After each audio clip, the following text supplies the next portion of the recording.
with the knowledge and tools to act diversely and collaboratively. Now let us seize this opportunity to build a healthier, a more sustainable, a safer, and equitable future for all. Thank you.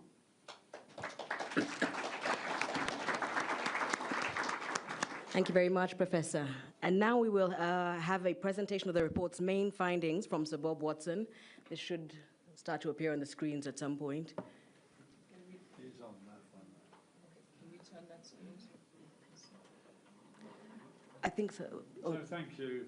It's a pleasure to be here today. It's a pleasure to be here today to present the key messages. Inga has already done a brilliant summary of the key messages, actually, and Ying also described the process extremely well. So where are we today? Well, it's very clear. We have a global environmental crisis. The Earth's climate is changing, biodiversity is being lost, pollution is increasing, and land is degrading. And these issues are all interconnected and must be addressed together. These issues collectively are undermining human well-being, poverty alleviation, human health, food and water security, and they're causing substantial, as already been said by Inga, substantial economic and social damage. The Earth has already warmed 1.3 degrees Celsius.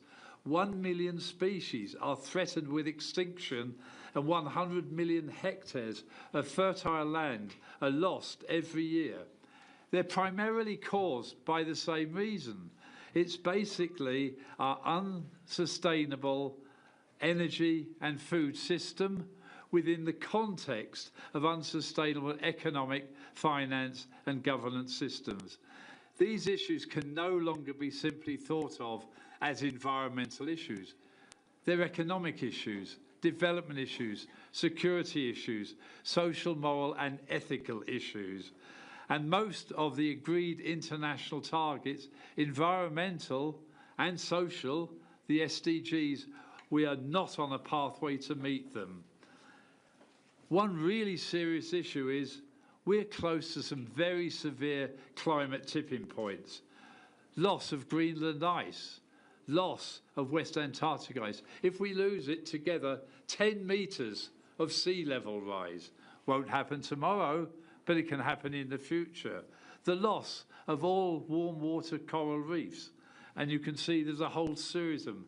We've already warmed 1.3 degrees Celsius, and some of these tipping points are very close to 1.3 degrees Celsius. If we were to achieve the Paris targets, and we're not on a pathway to them, we will pass many of those tipping points. And if the world were to warm 2.4 to 3.9, as we predict it could, we will probably pass nearly all of these tipping points, with really severe consequences for life on Earth. One of our other key conclusions was we believe the central estimates of IPCC may be slightly underestimating how bad climate change is. It seems to be accelerating. So, we've done scenario modelling. Can we become more sustainable? Yes. It will require unprecedented, integrated, rapid, innovative transformation of our interconnected economic, finance, materials, energy, and food systems. It will require a mixture of behaviour change, technological change, changes in governance. It will, as Inga has already said, need whole of governments. This isn't an issue for environment ministers alone. This is every minister in every government around the world, and whole of society. It's not just government. We need the private sector, the banking sector, the NGOs, and civil society. And no longer can environmental policies be viewed as environmental policies. They're economic policies, national security policies, and social justice policies. And the time is running out. We need urgent action. And so, we've already heard, Ying has said it, so has Inga. The cost of action is less than the cost of inaction. We do need to make investments now But in the coming years, those investments will be returned multiple times, potentially up to $20 trillion in 2070, and even more per year thereafter. We basically need efficiency improvements and lifestyle changes. Many countries, the industrialized world, we're a consumer society. We overconsume. We need to transform our energy, food, material, and economic systems. And yes, as we transform them, the price of food and the price of energy might go up, which means we need compensatory mechanisms for the poorest of the poor, so they're not disadvantaged. We can, as we've already heard, get more people out of poverty, and we can reduce premature deaths from pollution. A key point is we need to look at the food, energy, materials, and economic system as one integrated system. If we don't transform the economic and finance system, we can never be sustainable in energy, food, and in materials. So we need to do this together. We have several levers. We have changes in governance. We need to use our innovation and knowledge. We need to build capacity. And we need to get people to be motivated, not just think about the environment, think about human health, think about equity. And as we've already heard, we need whole of government society working together, and many other features that you can read for yourself. It's quite clear there are many options in all 5 of these systems. And as I've said, these 5 systems are interconnected. You can't transform one without thinking the others. In the finance system, we need to internalise the social and environmental costs of damage. We need to repurpose and eliminate environmental subsidies. We need to go beyond GDP, as you've already heard, take into account the value of nature. We also need to, as I say, change our energy system, more efficient use of energy, more use of renewable energy to produce energy in a clean manner. We need to transform our food system, reduce food waste and food loss.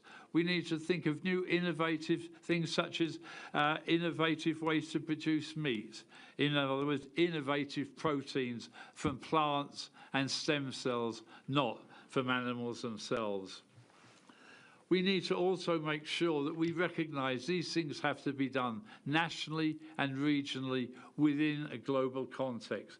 And obviously, some priorities are similar for all countries, whereas some others are country-specific or regionally specific. We need to take that into account. We need to reflect the economic and ecological realities for each individual country. And as we put our actions together, we need to account for equity and regional differences as well as regional similarities. And we need to deliver the financial aid that developing countries so desperately need to transform. Thank you.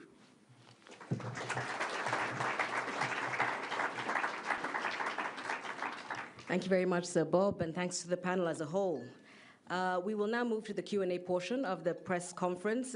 As I mentioned, please, questions are limited to members of the media, and when you do ask a question, please state your name and the media outlet you represent. Over there, we have one. I hope we have a roving mic somewhere. David over there, and then Krishna.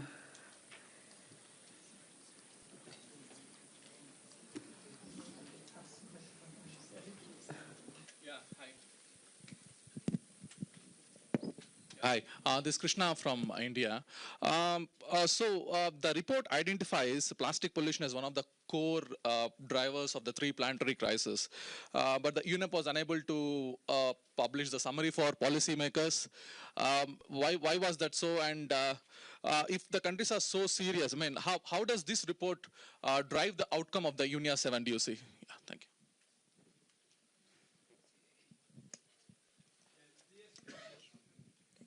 The SPM looks at all forms of pollution. Plastic pollution, as you say, we look at very carefully, and we look at it in the context also of a circular economy. which is going to be crucial for all materials. Embedding and enhancing our use of the circular economy is absolutely crucial. But it's quite clear plastic waste is having a significant effect on biodiversity and on human health. And so we do bring to attention of policymakers, we need to act on the issue of plastics.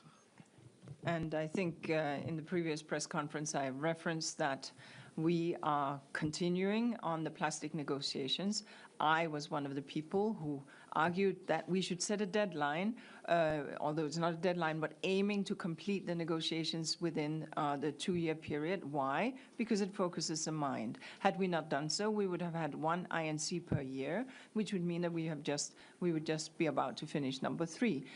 To the contrary, because of that sense of urgency, we have had 6 negotiations rounds, and we are making progress, and no one has left the table. So the negotiations continue, and we have to understand that other treaties, like Paris, took 21 years. So we are not throwing up our hands to the country. We are putting our shoulders to the wheel, as are other countries. On the issue of how will this impact, how will this report impact the report entitled A Future We Choose, I think it's a very critical and seminal report that comes out at a moment when countries are at a crossroads in terms of the path that they will take. Therefore, it is certainly UNEP's hope that countries will take this science into account as they plan for their economic, social, and environmental future. Thank you. Why is there no summary for policymakers? It was also a question.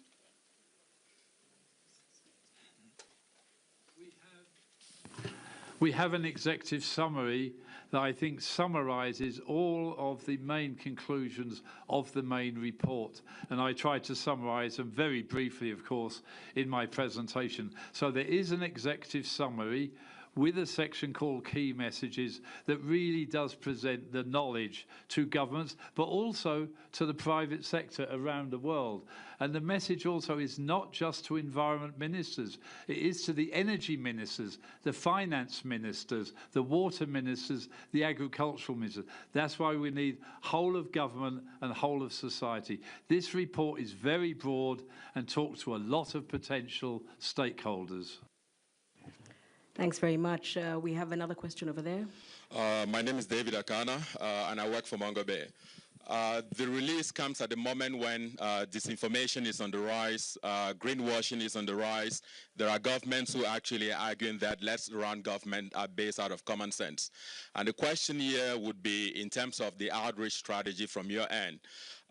Is the thinking here that the science is going to speak for itself, or maybe you are going to be humble and say you're going to find ways in which you can talk to the Joe Reagans of the U.S., the Sean Hannitys who make a whole living out of just, maybe, saying other things about these reports. To Professor, to the former IPCC chair, quick question for you. Is there anything that you regret in terms of how you have conducted outreach on all these reports from your time before in the IPCC assessment reports and this global environment outlook? And my last question, if you would just speak briefly about the bright spots of the report, what you really think gives anyone hope, that would be great. Thanks. I think when you look together at the IPCC reports, over 30 years old now, the IPBES reports and the GEO reports, as long with the International Resource Panel, they tell a very strong statement that we humans are affecting the environment, and they also say there are solutions. I would argue that we've made some progress in climate change. We're seeing far more renewable energy, better use of our energy, and recognise that forests have to be saved, both conserved and restored. We're seeing approaches to move in the right direction on biodiversity and land, but we're not moving fast enough. There is no question about that. We're not on target to meet the internationally agreed standards, but these assessments can only present the knowledge to governments, the knowledge to the private sector and to society as a whole. We cannot push governments to make choices that, in my opinion, should be self-evident. All we can do through the assessments is keep presenting the case that action is needed, and it is both socially and economically sustainable. So I would say we've made progress in each of these areas, but nowhere near enough. We have to accelerate our transformation of all of these systems. All right, we have one over here. Thank you very much.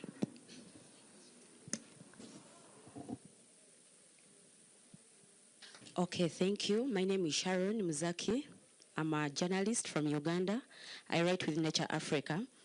My question is, GEO-7 makes it clear that the technologies and solutions already exist, and the real barriers are political and economic.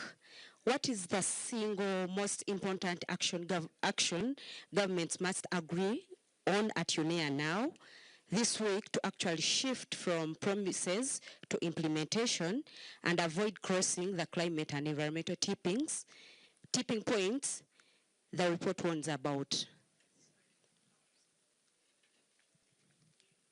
I'm not sure I fully understood it, because I'm getting really old and I've got bad hearing, so I do apologise to all of you.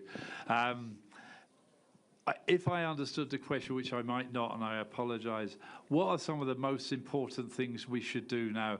I would personally argue we have to look at all of the systems together, but unless we transform our economic and finance system, unless we try and get the price of energy, food and materials correct, that take into account the environmental and the social costs, if we continue with these unsustainable subsidies, then we cannot have a sustainable energy system, food system or material. So I would argue we need to work on all of these systems at once together, but it must be driven, in my opinion, by changes in our economic and finances. And we desperately need the private sector to work with governments. And in fact, some of the private sector are ahead of some governments. So we need to look at the whole of society, how do all of these things to move together.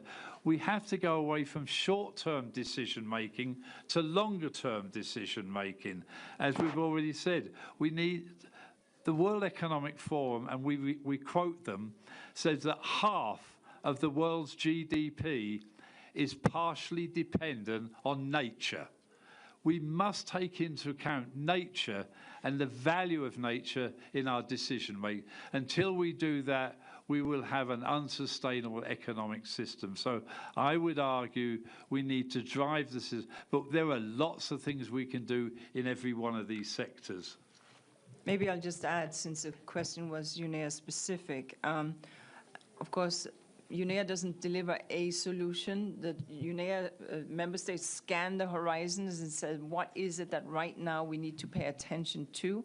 And as you know, there are 15 resolutions in the hopper and are being negotiated as we speak. I invite you to look at them, because each one of them touches upon what elements of what this GEO report speaks to.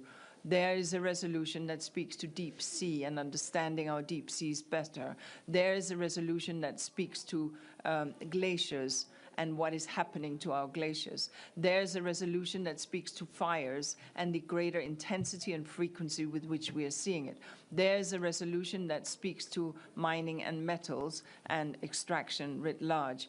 And each one of these you will find, and I could go on, but each one of these sort of rhymes with the elements of the solution spaces that are highlighted in the GEO report.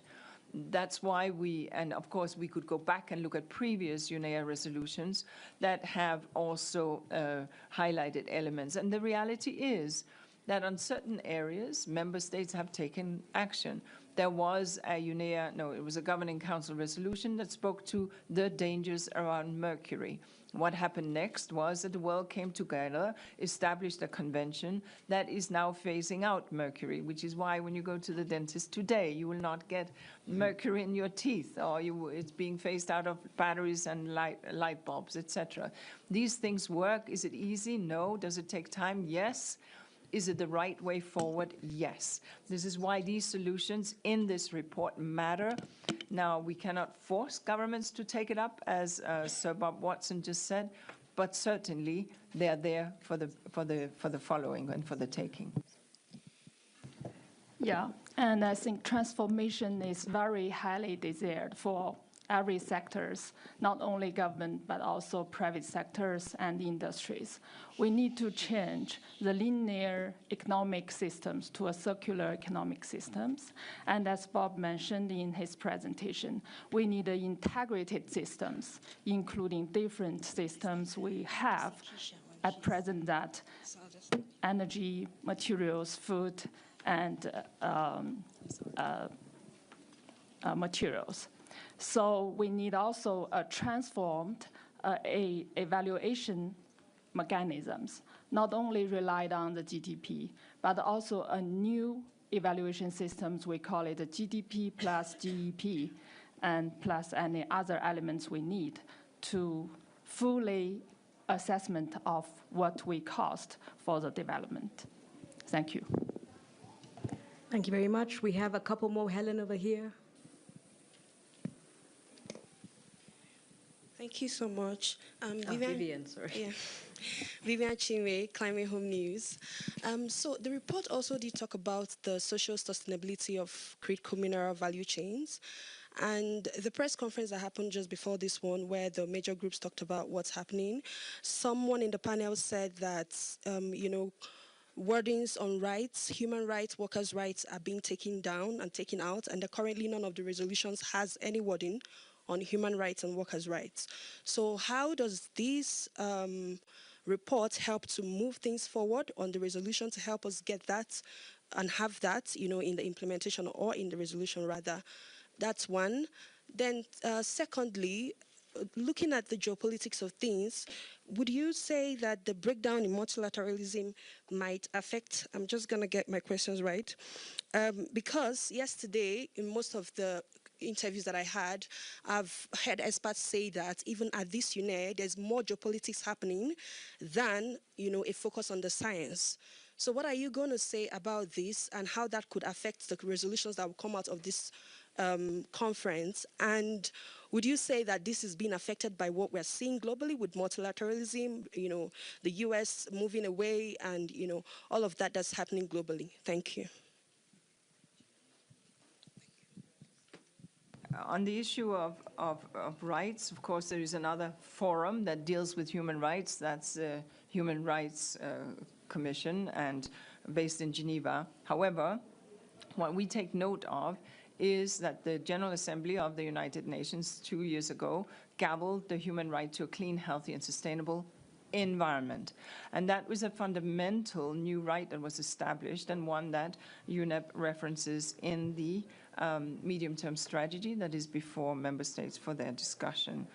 Now, on the issue of multilateralism, we are pleased to say that there are some 170, I speak under the control of my colleagues, countries present here.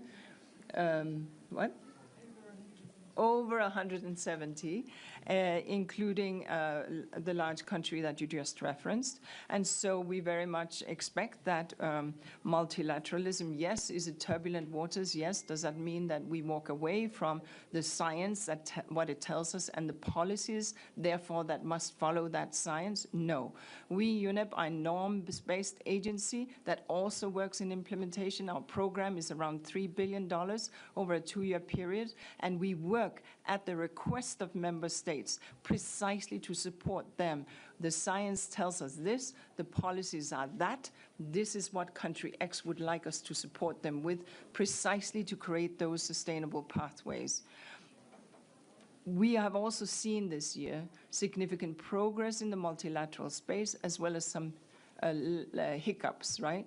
So we celebrate the gavelling and the going into force of the Biodiversity Beyond National Jurisdiction Treaty.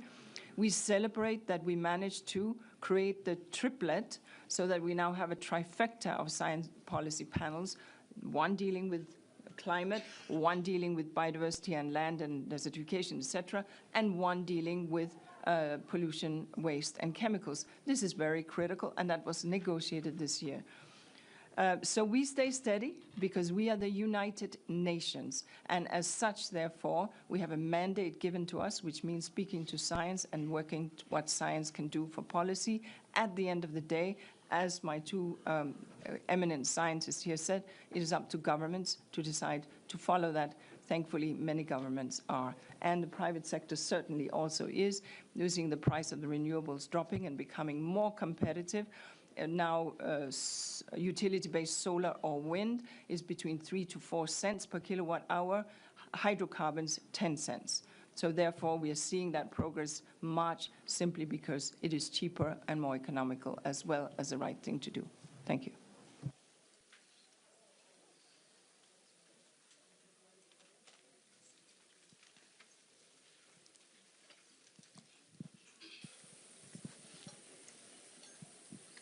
Hello, I'm Aliza Khalid from Pakistan. I'm a journalist, and I have a question that in the last 3 years, we have seen a lot of conflicts, and there is... Sorry, what media outlet? Lok Sajak. Lok Sajak. Thank you so much. Okay. In the last few years, we have seen a lot of conflicts, and conflicts have a carbon cost as well. Do you think with the current political instability and so many nations at odds with each other and going wars openly, we would be able to move forward? And is there something UNEP is doing about the wars and the political instability and the countries that are at odds? You may have seen that, and you may be aware that UNEP has a mandate that includes making assessment of the environmental consequences of war, conflict, and disasters. This is based on 3 resolutions that have been taken at UNEP 2, UNEP 4, and UNEP 5. Accordingly, just in the past few years, we've issued some 25 such assessments: Sudan, Ukraine, Gaza, Haiti, and then we can go back into time and look at the Balkans and the Gulf and many, many other places, in addition to what we do related to disasters. We are very proud to have a team that is usually on the ground after a disaster within 24 to 48 hours, be it the port explosion in Beirut, be it the polymer spill off of Sri Lanka, or be it the oil spill off of Mauritius, or be it the refinery that was impacted by a tsunami in Lima.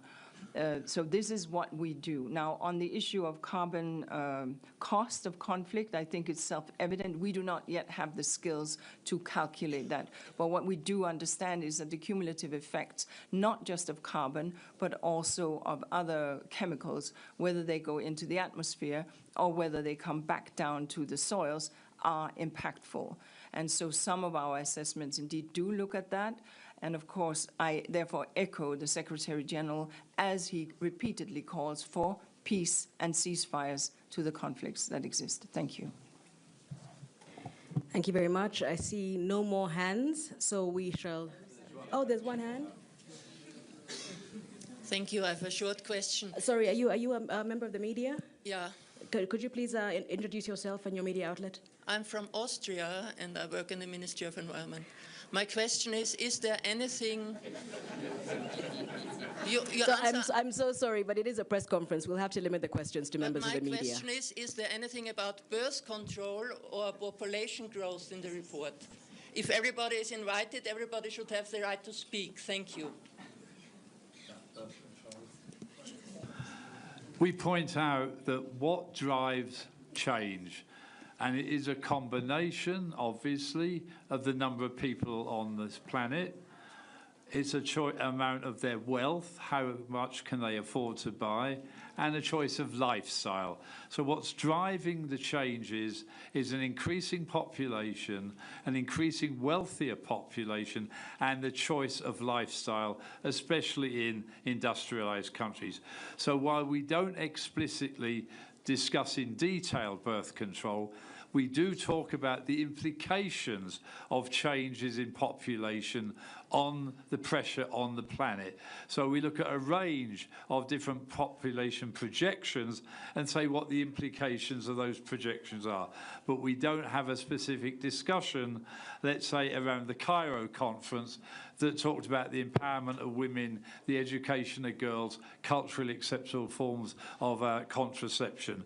But we effectively recognise they're all the issues that are behind the issue of population. Our projections show, and it's consistent with all the UN projections, that population will increase, maybe plateau 2050, 2100. And there's some scenarios that do show population going down after 2050. So the issue of birth control is important. It has to be put into the context of different societies. Maybe just finally to say that since this leans right up against UN Women Mandate and UNFPA mandate, that we as a United Nations stands for agency of the girl child, agency of the woman, and full rights to make her own decisions. And therefore we also see, as Bob said, the better, the more the women have access to education and to the labor market, we see that as often very much as a direct function to the number of children she chooses to have. With that, we hand it back to Keisha. Thank you very much. One more here, a natural journalist, I hope. Thanks. Thank you so much. My name is Lily Sinjero, Nation Media Group, here in Nairobi, Kenya. This is a follow-up to a question that had been asked earlier. Now, the conversations that we've been having with experts here, some of them say that with the situation, with the geopolitics and break in multilateralism, is that countries are now much more emboldened to push their personal interests instead, even at this UNEA, instead of working together. Is this the case, and what can you say about that? Thank you.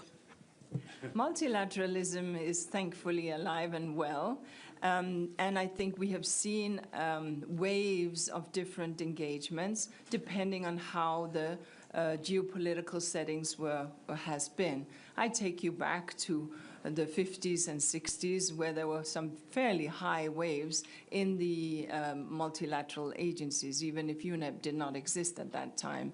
So I think often those waves will emerge from geopolitical complexities into the halls of multilateralism. Having said that, though, what gives me determination and hope is that all countries are here, engaged. You may not be here, but when you are here at 10 p.m., they're still negotiating hard, looking at finding solutions. Yes, there's still lots of brackets, but clearly there is a determination to find a way forward, and it's not over till Friday when the gavel goes down, and so we will continue to push for exactly those solutions that we know are right for people and for planet. Thank you. So with that, I think we're out of time. I'll just make one quick announcement. There is a side event on the GEO in conference room 1 at 1:45 p.m. where you'll have, I'm sure, more opportunity to ask questions. I'd like to end by thanking our panelists and for lending us their expertise, and our media colleagues, and indeed one non-media colleague for engaging. Thanks very much, everyone. Have an awesome day. Cheers.